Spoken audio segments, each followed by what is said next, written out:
Hi, my name's Michael, and today I want to talk to you about time loops. You know, like the thing Groundhog Day was made of, or 1/3 of all Star Trek The Next Generation episodes. Yes, sir. We experienced some kind of loop where everything repeats itself. Time loops are everywhere in gaming and entertainment these days, just like zombies were a decade or so back. And I think that means something. Specifically, that the next 10 years are going to be an awesome time for media. Now, my reasoning is a little complicated, but it has to do with time loops, the Flynn effect, the nostalgia cycle, our postmodern era, and all of the cool connections between them. If you give me some time to explain, I think you'll have some fun and learn a lot. But I'm getting ahead of myself. Let's start over.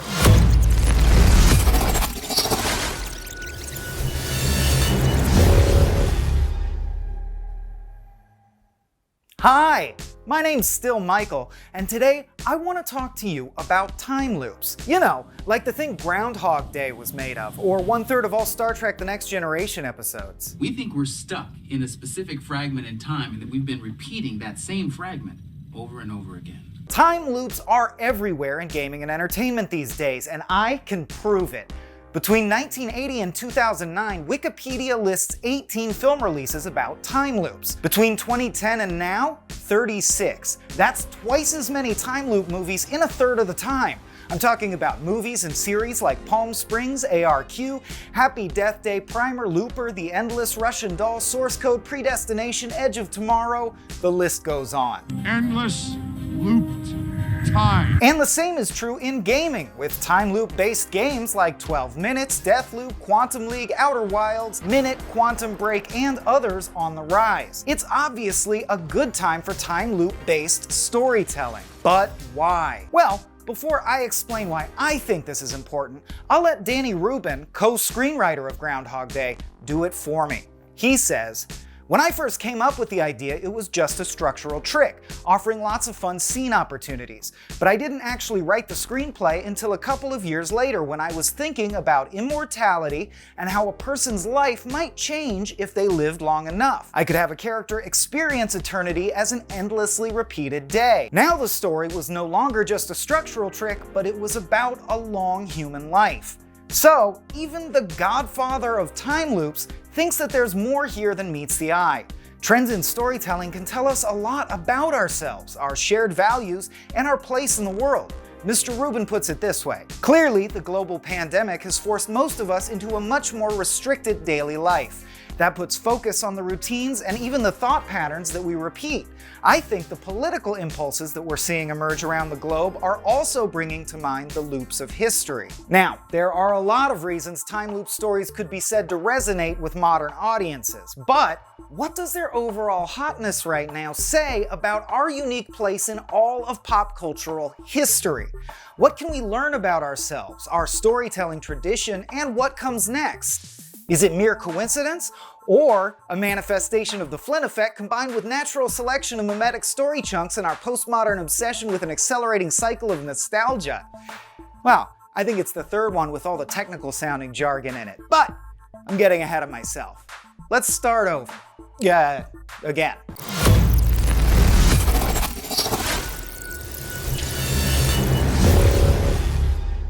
Hi. My name's Miguel, and today I want to talk to you about time loops. You know, those things where you keep repeating yourself but slight changes creep in? Time loops are everywhere in gaming and entertainment these days, despite how fundamentally confusing a time loop story is bound to be. Modern audiences aren't really fazed by them, and that's because of a phenomenon sometimes called the Flynn effect, named after James Flynn, who was one statistician who helped describe how IQ's level rose steadily throughout the 20th century. Folks are generally better at processing complex information than their grandparents were, which is why videos of old people using cutting-edge technology will always be inherently hilarious. But, more importantly, it's why movie and game trailers have become infinitely more complex and less spoon-fed as time has worn on. For example, take this OG teaser trailer for 1989's Batman. There a 6-foot bat in Gotham City? Vicky Vale. Bruce Wayne. And what do you do for a living? We literally get told who our main character is, he then introduces himself, and then we see him in a Batman outfit doing Batman things, so we understand this is the story of some kind of, if I'm following this right, Batman? Now compare that to the 2020 teaser trailer for the latest Batman movie, The Batman. And that is it. A symbol you can barely make out and some Hans Zimmer-esque strings. Because we get it by this point. We know the symbol, we know the Batman, we're good to go. Even the older movies and shows featured in this video spent far more time explaining how time loops work. There is the theory of the Mobius, a twist in the fabric of space where time becomes a loop from which there is no escape. So when we reach that point, whatever happened will happen again. The Enterprise will be destroyed, the other Picard will be sent back to meet with us, and we do it all over again. Than the more recent examples of the genre. So do you know what's gonna happen? You done all this already? As me? I don't want to talk about time travel. Because if we start talking about it, then we're gonna be here all day talking about it, making diagrams with straws. It doesn't matter. When I hurt myself, it changes your body. So is what I do now change your memory? It doesn't matter! That's because humans have the wonderful ability to pass knowledge down through the generations. Our knowledge base is cumulative, which is why I don't need to invent a computer and microphone in order to make this video. It's also why The Simpsons can reference American Dad in Italian and no one gets confused. We're simply a lot more fluent than our ancestors in pop culture and conversational Italian alike. Maybe some spaghetti. Okay, Kevin, you can take off that thing, okay? In fact, that's an important note about the Flynn effect and IQ in general.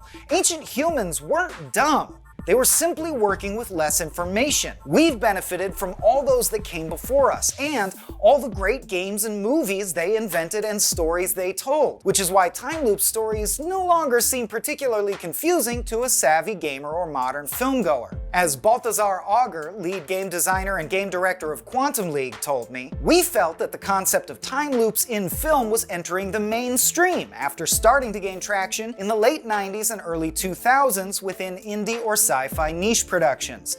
It wasn't a concept that you would need to explain from scratch when talking to someone else about your game. So it's no wonder that the Flynn effect has led to an even faster nicheification of especially mimetic story chunks like time loops. But I'm getting ahead of myself. Let's start over.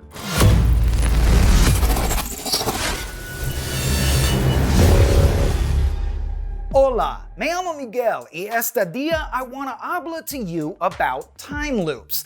Time loops are everywhere in gaming and entertainment these days, and modern audiences take their complexities in stride thanks to the Flynn effect. Another way we see this accumulation of working human knowledge impact our lives is called nicheification, and I consider nicheification just a fancy word for describing the process of natural selection as it impacts brands and ideas. What the hell am I talking about? Well, in case you're rusty, natural selection is the process that drives evolution, and it basically states that if something is good at surviving and making more of itself, there will tend to be a lot more of those types of things in the future. If laser eyes lead to survival and mating possibilities, then eventually there's bound to be a bunch of animals with laser eyes running around, and that'll be pretty neat. But laser vision isn't the only way to survive and thrive, so we'll also see other types of animals. Basically, any animal that's found a niche in which it can dominate gets to stick around and make more of itself. This leads, over time, to a natural complexifying of the life on Earth. Until we started killing them all, it was a basic rule of life on this planet that there would be more species around the further forward in time you went. Meteor strikes notwithstanding. We see the same process affect brands, products, and ideas. For example, the average grocery store in 2021 carries 40,000 more items than it did in 1990. And in case you're wondering, no, we didn't invent 40,000 new essential things in the last 30 years. We just took every single idea, let's say milk, and diversified the types that are available. For example, now we don't just have milk. We've got orange creamsicle flavored non-dairy oat milk substitute. Is the world better off? Not for me to say. But the point is, ideas, Products, stories, animals, they all naturally tend to grow, diversify, and fill every available space. When this natural uptick in diversity impacts ideas, including story ideas, we often call those memes. And there's probably no further proof required of the concept of mutation and duplication than that. The way memes develop and proliferate online, changing all the while to make themselves even more likely to duplicate, is a perfect analogy for real-life natural selection. But what does all this have to do with time loops in our movies and games? Well, I would argue that the incredibly rich, dense soup of story ideas that we've all been fed on our entire lives has led to a wider array of niche storytelling than has ever existed before. There are simply more movies, games, and shows about a wider variety of topics than has ever been. Take the incredibly imaginative game Outer Wilds. Here's a quote from Alex Beecham, the game's creative director. The time loop in Outer Wilds is pretty deeply integrated into the story, to the extent that 2 of the game's 4 major mysteries are devoted to the origin of the time loop and its purpose. The time loop also supports the overarching theme of exploration for curiosity's sake alone, by making the player's own knowledge the only form of progression that persists between loops. This slow accumulation of additive knowledge speaks to one of the core purposes of storytelling and oral traditions in general. Humans, and whatever the protagonist from Outer Wilds is, often tell stories, be it through a video game, film script, or comic book, to make sense of an unknowable universe. As Alex would put it, in a time loop, it's actually possible to try out every possible version of events until you find the best course of action. In a world that feels like it's becoming ever more complicated and inscrutable, it kind of makes sense that we would fantasize about having the power to sift through the infinite sea of information and possibilities. Stories put things in a sensible order, within a focused scope. It's sort of like the Russian doll approach to level design. There's just a lot of stuff buried beneath the surface. Whether they try to reflect or define reality, stories ultimately serve to teach us what we should think and feel about their subject. They help us define what's normal and what's wild. They take for granted the things that we take for granted, even though those same things might look alien to a viewer 50 years in the future. A refuge or a hell, as Clint Eastwood, wounded Yankee, is brought to an all-girls school to become the prisoner of these man-deprived women. These man-eager girls. So what is our collective subconscious trying to tell us with all the loopage? What is the underlying thing about time loops that appeals to us right now that we might be taking for granted? Well, one could point out that time loops literalize nicheification, creating stories about actual pocket universes of looped time as a way to reflect and comment upon the bubble-like niches in society and feeling of being perched on a massive amount of previously accumulated knowledge that are the hallmarks of our age. So, in a way, time loop stories are seeking to describe the environment that produced them, which itself is a loop. I mean, I could point that out. I just did. Good times. Oh, which reminds me, we haven't even talked about the accelerating nostalgia cycle yet. But I'm getting ahead of myself. Let's start over.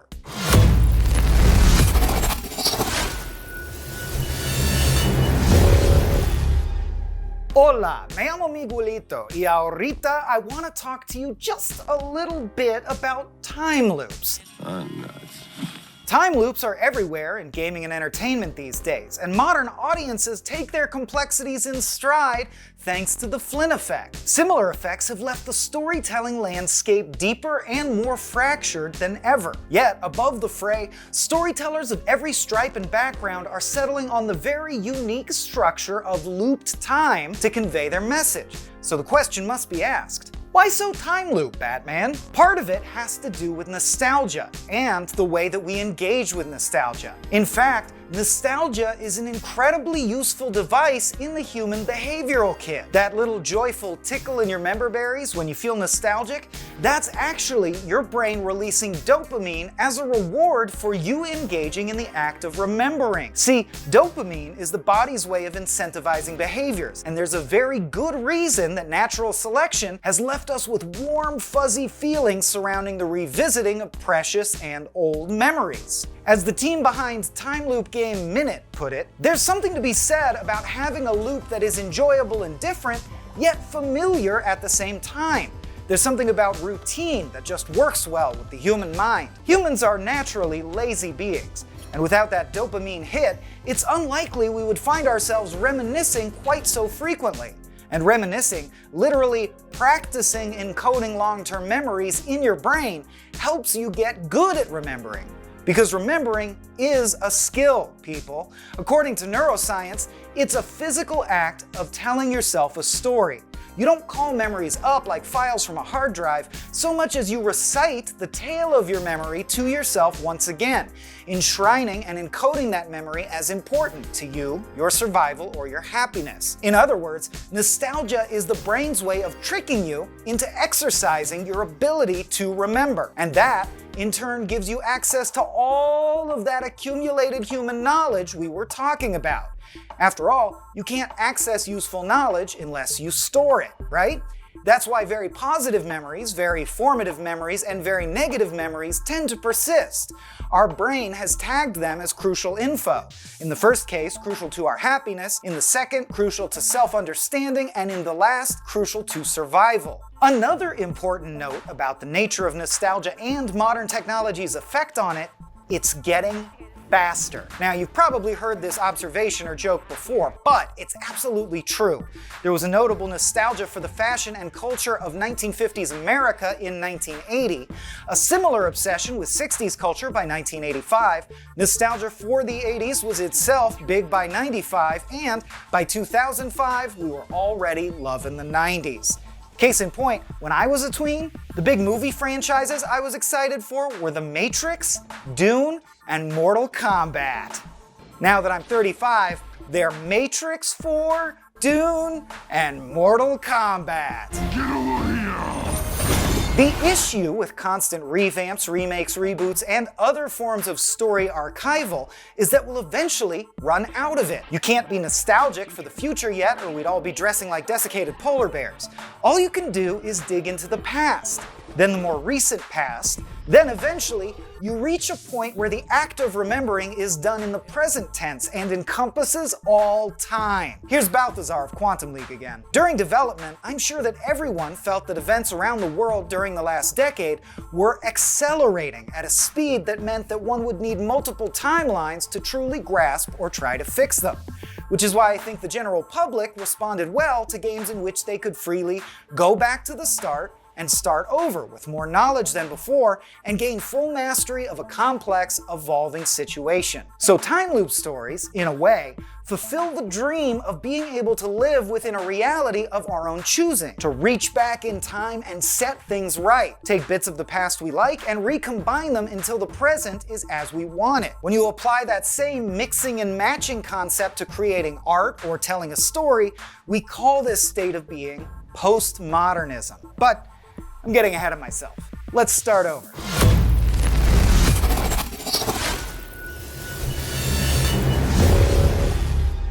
Hi, Michael. Time loops. They're everywhere. You get them because you're so smart, which is because you were steeped in information and culture from the time you were born. You also remember a lot of crucial information because your brain encourages you to practice remembering. Yet, time loops in our stories are themselves a reflection of the accelerating nostalgia cycle, and in some ways represent the fact that our survival need to remember things has lost meaning in the modern connected world. Woo! That's a lot, I know. But it can really all be summed up in 2 syllables. POMO. Postmodernism. If you're unfamiliar, postmodernism is a term used in art to describe the current era. Although at this point, the current era has stretched on for so long that it's not clear if we'll ever leave it. And that's because the postmodern era can be loosely defined as one in which artists, having reached a deep level of cultural fluency, go back in time and start to find themselves influenced by, well, whatever they want, whatever speaks to them. They don't like easy definitions, and they're free to explore the multitude of art styles that humans have pioneered and mix and match them in any fashion they see fit. So, the transition from modernism to POMO is more of a Super Saiyan singularity moment, a point at which maximum acceleration has been reached and the current reality must give way to a whole new paradigm. We aren't going from classicist to neoclassicist to cubist anymore. We're doing whatever the heck we wanna. To quote Luigi Antonio, director of time loop game 12 Minutes, the ease of access to tools, as well as tutorials and learning material, allows everyone to have a go at designing games, increasing the variety we see and making it more likely to have similar games being made. And in my mind, that's exactly the kind of singularity point we're about to reach with the storytelling that makes up the fabric of film and gaming. And I can't wait. As I said in my first loop, I'm not here to predict what kinds of bold new visions will expand our understanding of what story and entertainment can be, but I do think a big shift is coming, and coming soon. After all, we can only stay put for so long. Eventually, you've got to break the loop and come back home to the present. Here's Luigi again. In our daily lives, we are slaves to our thoughts. Not only are unable to step out from our stream of thinking for more than a few seconds, and some people don't even realize they can do so, but those thoughts, 99% of the time, are stuck on the past, what we did, what we should have done, and on the future, what we want to do, what we should do. We end up not realizing that all we have, the only thing that actually exists and matters, is the present moment. By giving you an experience where the past and future are the same, maybe you will end up realizing that truth. But I'm getting ahead of myself. Let's go around one last time.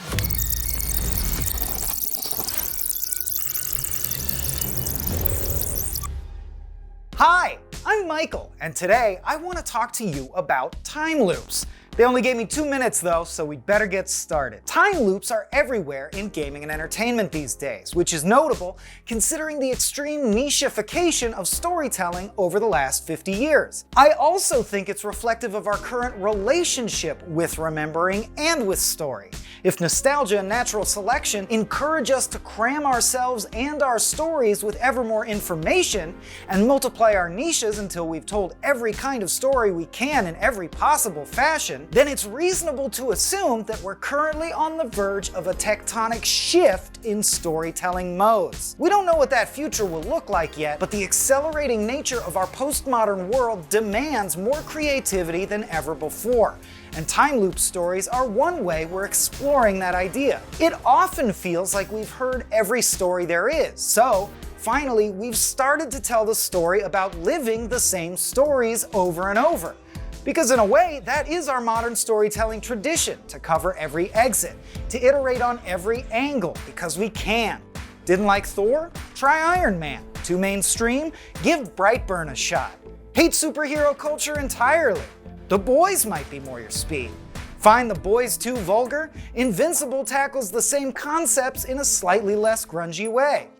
Our whole lives we've been ingesting time loops, and it's finally gotten to the point that we're telling ourselves that tale. The tale of being trapped in a story loop that feels like it will never end, surrounded by pocket universes that do nothing but iterate on themselves with minor variations. And yet, it will end, inevitably. And what waits to fill the space beyond that threshold, if history is any guide, could be entirely new structures and forms, new media, radically new ideas. The same way that we reached an inflection point in technology and called it the Industrial Revolution, I think we're currently accelerating toward a similar point in story. So that's cool. And that's really all I have to say about it. I hope it made life just a little bit more interesting. Now that we've learned our lesson, the time loop is broken, and I can make it home in time for Christmas or whatever. Alright, bye. For more wildly unfounded predictions about the future of entertainment, keep it locked to IGN.